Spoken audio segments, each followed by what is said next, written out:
Many of you have told me that product sense questions are especially hard when A, it's about a space that you haven't directly experienced, or B, it's a space that's not aligned with the company's mission. So in this video, we're gonna go through a mock interview of a product sense example tackling these two situations.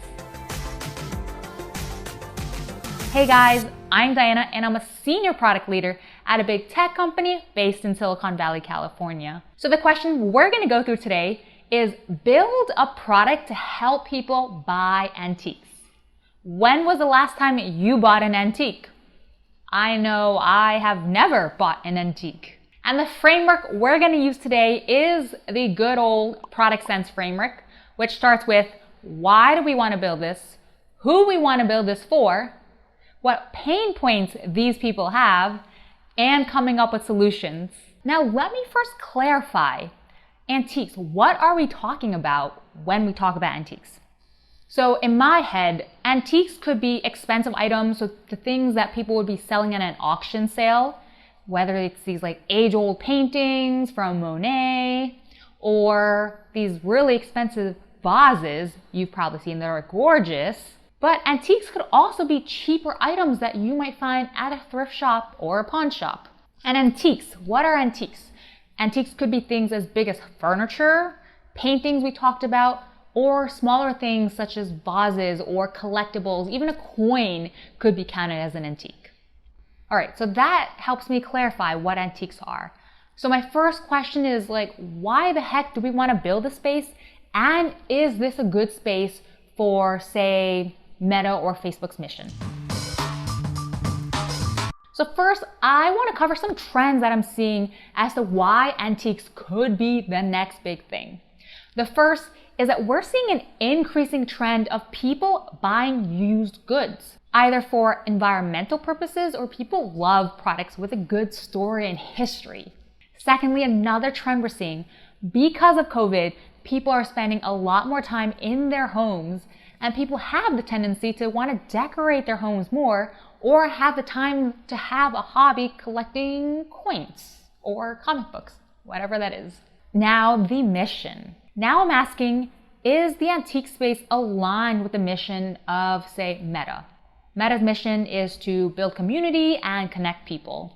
So if I think about antiques, there definitely is strong communities around collectibles like certain coins or maybe vases from the Ming Dynasty. So I could definitely see that connecting people who might have not known each other and enable a great community. But I would still characterize these communities as semi-niche. And hence, if I'm thinking about Meta investing in groups or community, this might not be the most popular use case. Hence, it's semi-aligned to the mission, but I don't know if it's the best use case if the company wants to invest in building groups and communities. Next, let's talk about the market size. How big of a market is the antique buying space? I mean, I don't have exact numbers, but if I had to assume, I think it's still pretty niche. Yes, I mentioned it could be the next up and coming thing, but as of now, the people that are buying antiques could be, really, really rich people, or people who maybe have a history background and know specific eras that they're obsessed with. So I would characterize it as a niche market versus mass market, but I could see the TAM or total addressable market in the future increasing, but not by 100-fold, because people still like buying new things. Now I'm thinking, what strengths does the company have in improving this space? For example, when we talk about Facebook, their products like live shopping, and we talked about the auction style. So live shopping, that feature could be great for auction style. At the same time, there are already a lot of strong communities inside the group's product. Now I'm asking myself, how would investing in the antique buying space benefit the company? Here, I could see it benefiting if it increases engagement amongst people. Again, those crazy collectors or people who are obsessed with history would probably go gaga over certain antiques in groups. And hence, it might increase engagement. So now my final assessment, does this belong within the Facebook ecosystem? And from this analysis, there's not a huge market size. It could, in the future, become much bigger. And does it align with the mission? Sort of, but probably not the strongest use case. And hence, I'm going to recommend that we do not build this for Facebook for this question for now. And instead, we are a separate company, a startup, or maybe in an auction house that wants to build a product to help people buy antiques. Next, we're going to figure out the who should we build this for. So if I'm thinking about the ecosystem, there are buyers and sellers. On the seller side, there are institutional sellers like museums or auction houses, or there are private sellers, so people like myself selling antiques, which I don't have any because I'm not rich. Next, you have the buyer side. And here I think of three personas. Starting with collectors, people who, again, are collecting certain items because they are obsessed with it. Second are people that are buying to resell. And the third group are people who are buying an antique to enjoy themselves. And what differentiates these three groups in terms of problems? I mean, I'm not going to go into pain points just yet, but the collectors, their major problem is trying to figure out, is this real? Because they're really passionate about this space, they want to make sure they get the thing that is really authentic.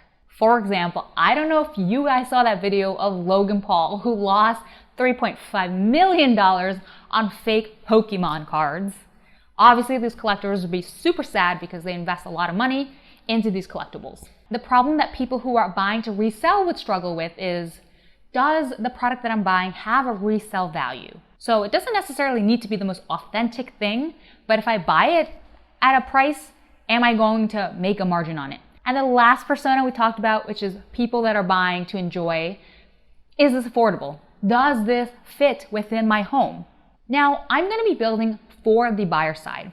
And if I'm thinking about who to prioritize within the buyer side, two criteria come up. First, I want to think about total addressable market. So which of these groups do I think are the largest? And second, which of these groups are the most frequent users? Because if I think about building a product, especially early on, I want to get people who are the early adopters, who are going to go crazy over my product and then help me spread it like wildfire. So if I run down the list, collectors are the one that maximize this formula or this criteria for me. They are a medium on total addressable market, so not the largest market, but their frequency of use is very high because they're collecting, they're going to buy multiple items just for the love and passion of it. Versus someone who is maybe buying for the home, they only need one piece of vase or one couch. Versus collectibles, they will go to town. I want to know, what are challenges that you face in the product design, product sense question that come up over and over? Comment below and let me know so I can help you answer your most asked questions. So now, what are some of the pain points for collectors? So I'm going to think starting with the user journey, and I'm going to imagine myself, again, because I've never bought antiques, it's hard for me to empathize with this space, but I'm going to imagine myself as someone who needed to go hunt down a vase from the Ming Dynasty.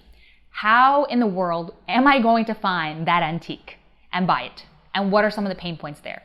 So I break it down into 4 separate steps, starting with discovery of the item.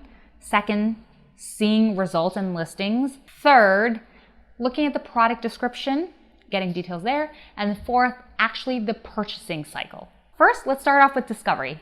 How in the world do I find a vase from the Ming Dynasty? So I think about today, like if I had to do this in the next hour, I would start with the Google search, probably find some physical places that I would call and ask, do you have this thing? Or it probably might lead me to some websites, or it might take me to Craigslist or eBay. I don't even feel very confident that I would find something. And I think most products that exist in the world that are Ming vases maybe aren't even posted because they live inside a museum or someone's home that they're not selling.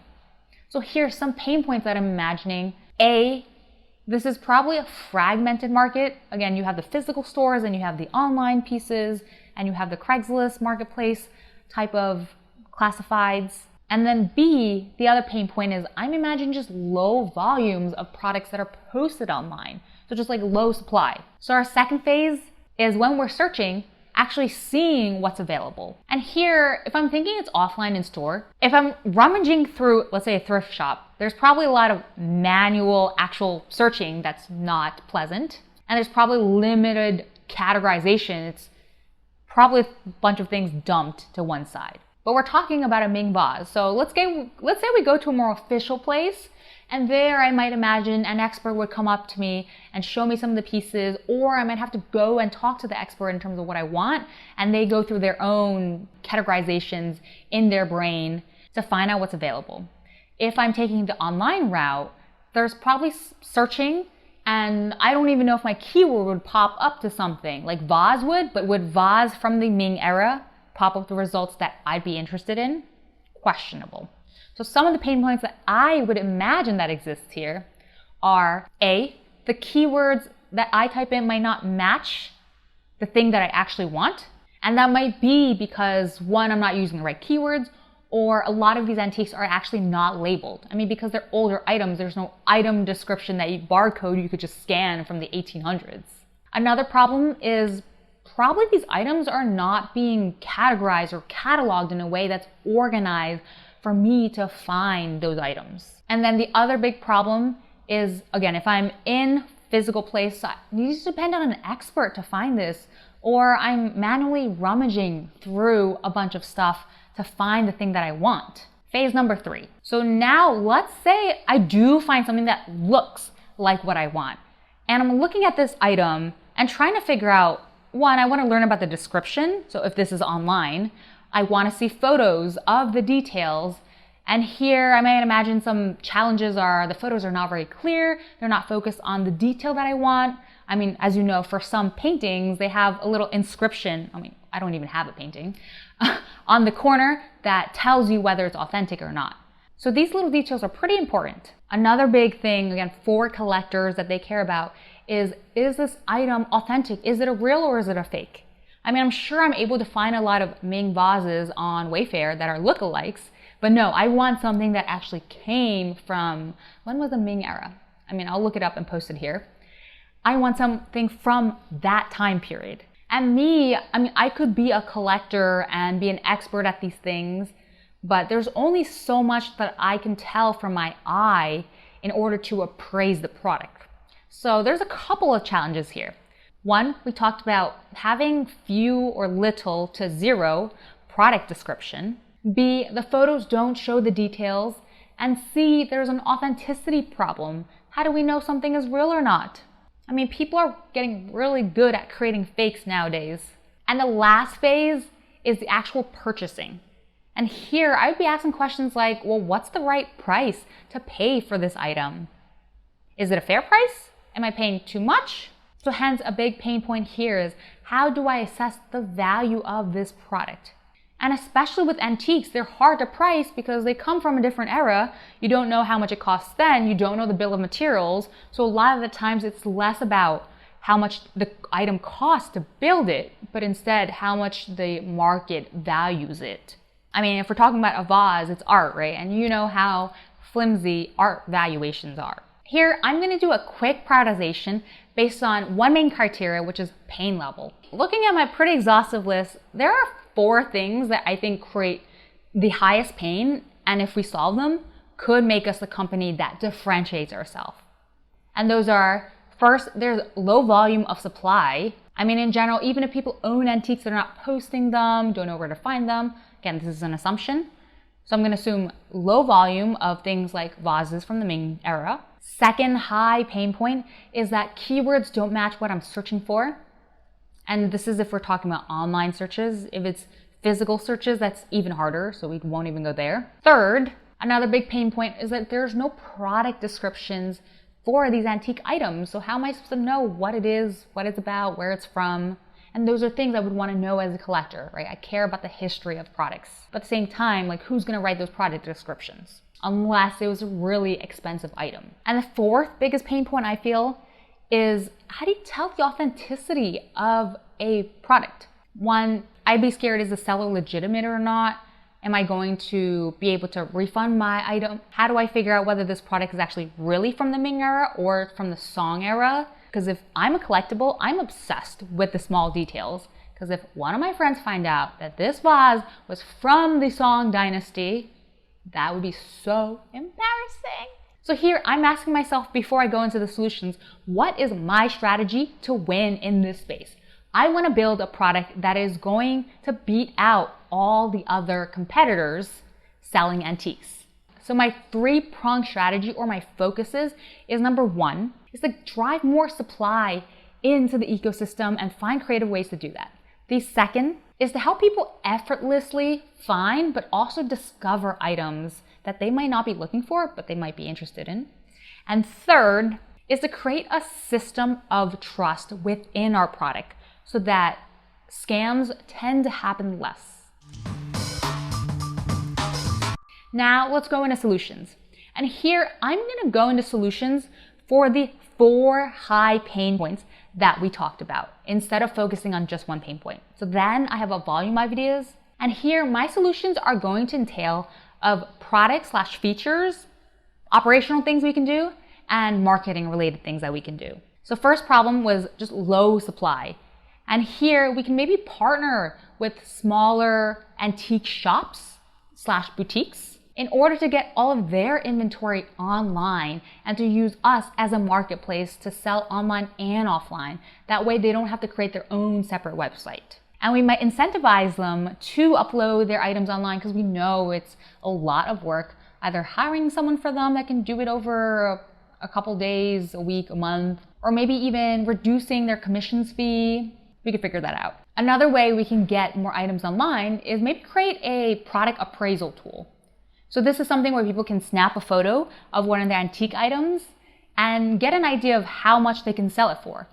And here, maybe people are hesitant about uploading their products online because they don't know how much it's worth or don't know if it's worth the effort. But if you give them a tool to sense like, oh wow, this thing is actually like really worthy and you can sell it for a lot, that might be incentive for them to sell it. Another solution for getting more supply online is to partner with collectors. Partner with individual collectors and tap into that community. And maybe within groups of collectors for certain items, getting them excited to upload their products onto our platform. And this might be posting in certain groups or classifieds where collectors are, certain communities, maybe there's Reddit subgroups where collectors are. Next, we want to solve for the keyword matches that don't line up with what we're searching for. Some solutions here could be creating keywords upon upload. So this would use some ML technology and some visual recognition where, let's say you hover over the item, you take a photo of it, and it would start labeling different components. So my Ming vase that I've been talking about, they would label it first a vase because that is more obvious, and then it would have to go do some research on from what era that vase looks most closely like. Another solution here could be just crowdsourcing from the community what this item is. And here collectors love to lean into the community and help the community out. And maybe we might even incentivize them by giving them points that they can then translate into credit to buy antiques. Next, the problem is the photos aren't great or the item doesn't come with a product description. And here you might encourage sellers to upload videos, 360-degree videos of the product instead of just individual photos, so they make sure that everything is captured. Another solution, you might hire expert photographers who know what detail to capture in the photo for antiques. Or a more scalable solution is really to just create a video to teach people who are selling how to take those photos. Lastly, the problem of the seller authenticity. Well, the first solution here could be we hold certain money that the buyer pays for in an escrow, basically a fund that we as the marketplace manage and only give out to the seller after 30 days. Like if the buyer within 30 days doesn't complain or doesn't want to return the item, the seller gets that money. Another way is to maybe consider address verification. And this ensures that if the seller is committing fraud, you have an address that you can send the police to. Another solution for seller or item authenticity is to get these sellers to actually ship it to, let's say, our marketplace's warehouse where we appraise and see whether this item is fake or not. Obviously, that would be more work on our side, but let's say the seller would pay us for that, or the buyer might pay us an extra fee for that. And the last solution is creating a return policy that's semi-generous. Basically, within 30 days, if the buyer is not satisfied, whether it's because it's authentic or just some other parts of it, they can return it. And that could make the seller feel more responsible that they have to sell something, or that it's in their best interest to sell something that is real. We just walked through the question, what product would you build in order to help people buy antiques? And here's some things that stand out about this response. It is not perfect, of course, but some of the things that I was intentional about that I see best candidates do. The first thing is truthfully assessing, does this fit within the Facebook product of ecosystems, and not just force fitting it into it just because the question is from an interviewer from that company. The second thing that I intentionally did was prioritizing clearly and objectively. Third, I was also intentional about sharing a clear strategy, how we were going to win, how we were going to differentiate ourselves from the market or be stronger than those in the market. Number 4, I actually tackled multiple pain points in my solutions rather than just going with one pain point.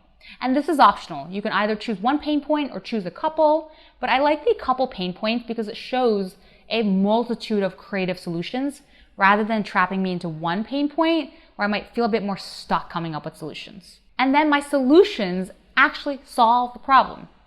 Like that, people take for granted, but is important. So if you want more examples of product sense questions and how we go through them, take a look at these 2 examples here where we go through more product sense questions, because in this case, prepping for product sense, product design interviews, repetition really helps. And challenging yourself to think in like odd, unrelatable spaces, this challenge actually makes you stronger in product sense questions. And I will see you guys in the next video.